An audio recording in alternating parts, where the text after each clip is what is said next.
Harper visited China, and they our staff are trying to reach Mr. Jack Ma as well, because obviously. Hi, this is Justine, your host for Culture Fusion today. For this episode, we have Teresa Wat, the MLA of Richmond Center and BC Minister of International Trade and Minister responsible for Asia Pacific Strategy and Multiculturalism, to discuss the expansion of trade network in China. So it's a pleasure to have you with us today. So let's talk about Harper's trip to China and how it influenced the relationship of Canada with China in various aspects. The meeting of Harper's trip to China had reached good result with the two countries, having had discussion on a wide range of topics, including economic, social, and energy of resources, as well as environmental protection. So what's your outlook for Canada and China's outlook in trade and economic exchanges? Actually, we are very pleased that Prime Minister Harper visited China, and he also has reached so many agreements with China. So we are very hopeful that this will set a very good trend for better, closer trading relationship with China. But I'm the Minister of International Trade for British Columbia, so I can talk about British Columbia. Actually, we are the province with the most diversified trading exports among all the provinces in Canada, because overall, I would say that more than 70% of Canadian export are to the United States, 30% to the rest of the world, of course, including Asia Pacific and China as well. But for our province, we have about 50% of our export trade are to the United States, and over 40% are to Asia Pacific, and a fair majority are to China. And our government really sees the value of Asia Pacific region, in particular China, to the growth of our economy. So we have been setting up our trade and investment offices in China. We have 4 offices there in Beijing, Shanghai, Guangzhou, and Hong Kong. The idea of setting up offices in China is to try to promote our BC products to China, and also try to attract more investment into British Columbia. And last year, our total export to China is $6.8 billion. So this is a huge increase compared with 10 years ago. So, and we are still working hard on trying to promote more export to China and to attract more investment coming over. That's why our Premier has visited China several times. And for me, since I was appointed as the Minister of International Trade in May last year, I just took another trade mission to China in November. Wow. So what are your thoughts on China being Canada's second largest trading partner and is indirectly responsible for 500,000 Canadian jobs? Oh, actually, job creation is very important, especially British Columbia. Our government is concerned. We want to create more high-paying jobs for British Columbia, and that's why, as I said earlier, we focus on exporting our goods and products as well as our services to Asia Pacific, because Asia Pacific, including China as well, is the fastest growing economy in the world, and we are only a small market. Even Canada is a small market because we don't have a big population, even though we are blessed with a lot of natural resources. So without developing our natural resources, how can we provide jobs for British Columbia, for Canadians? And that's why our government also focus on the development of LNG industry. LNG stands for liquefied natural gas, because we have a safe record of exploring natural gas in the past 50 years. But all this year, we have been exporting that to the United States. And right now, because the natural gas prices in US is really low, and compared with Asia Pacific is only 1/5 of what they ask for. That's why we are thinking about a new way of exporting our natural gas to Asia Pacific and to China. That's why we liquefy it and then export over there, and that will also create many high-paying jobs. We expected at least 100,000 high-paying jobs in British Columbia. Oh wow, that's really nice. We're gonna have more high-paying jobs in BC. Oh, actually, our staff are trying to reach Mr. Jack Ma as well. So we have another question. So on Harper's first day of his China trip, he met with Jack Ma, discussing about how Alibaba can help small and medium-sized business to create more Canadian jobs by selling high-quality agriculture and seafood products in China. So how do you see this new cooperation? Oh, actually, our staff are trying to reach Mr. Ma Yun, Jack Ma as well, because obviously our government is trying to attract more major Asian corporations to set up their head office in Vancouver. What I mean by head office is their head office in America, because we see Vancouver as the gateway of America to Asia Pacific. This is purely because of the huge number of Asian immigrants in British Columbia. Plus, we are fortunate enough to be geographically located on the Pacific Rim. So we see British Columbia as part of Asia Pacific region. We don't see it as part of, well, of course we are also part of America, but at the same time we are also part of Asia Pacific region.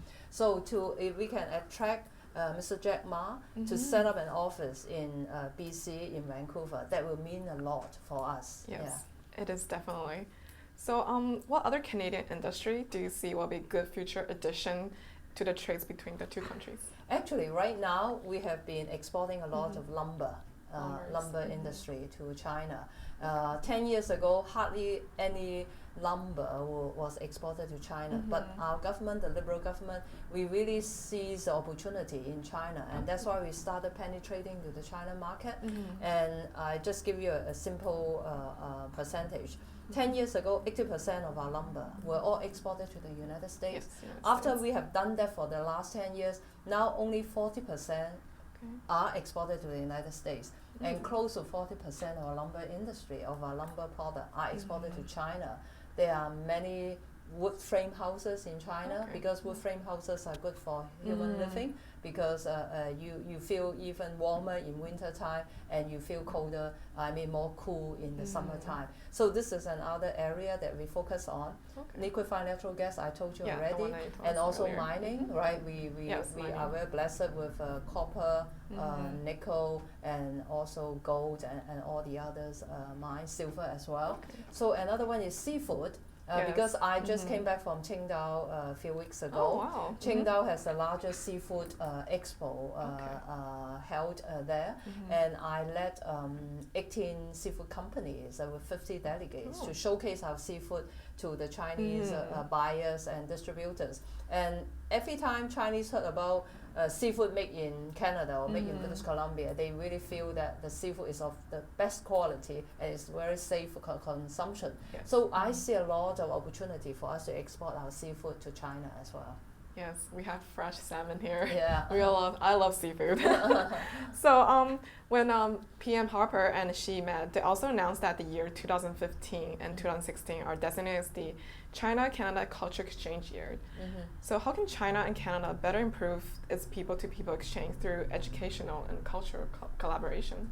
Actually, right now, I think China is our number one in terms of international education students, because we always feel that in order to promote any kind of relationship between two countries, education is the best. Because with students coming from China to study here, whether they study for half a year, 1 year, 2 years, 3 years, 4 years, they are fully immersed into our culture. When they go back home, they will be our ambassador. So I see international education as a very good avenue for us to promote cultural exchange. And also in British Columbia, we are quite fortunate because there's a lot of cultural show coming here. Particularly every week, you can see a cultural show happening in BC. And I think we are the most multicultural province in the whole of Canada. And I think every day, you ask every British Columbian, they know different kind of culture. And especially the Chinese culture with a huge population. We have close to 500,000 Chinese Canadian in British Columbia. And this Chinese Canadian, they keep in touch with their fellow citizen, and they themselves can be ambassadors to talk about our culture, our food culture, our other kind of entertainment culture, all kinds of culture. So I see this as actually happening already. Wow, in your past trip to China, including a recent one, what is China that impressed you most that you think can help strengthen Canada and China relationship? Actually, I think Canada and China has a long-standing history, dating back from the time of Dr. Bethune. I do understand that in China, in your elementary school textbook, you do talk about Dr. Bethune. That's why I think many Chinese have a very good impression of Canadian. I think the one good thing about being Canadian that we don't have to promote us to Chinese, because Canadians in the world, we have established a good reputation as a friendly, compassionate, people. So I think we can take advantage of that kind of good impression of Canadian to further strengthen our relationship. And that's why it's important for our government minister to visit China, because so many countries all over the world are trying to promote their trading relationship with China. I think we have to be in their face all the time. That's why, as I told you earlier, our premier will try to visit China at least once every 2 years, and I will make it a point to visit China once a year, so that I can go and talk to the government to government relationship. It's important for any kind of trading relationship. I can open up the doors for all the business people, and that's why I took in 50 delegates in my last mission to China, Japan, and South Korea. In Qingdao, actually, I have the honor. Can you tell us more about that trip?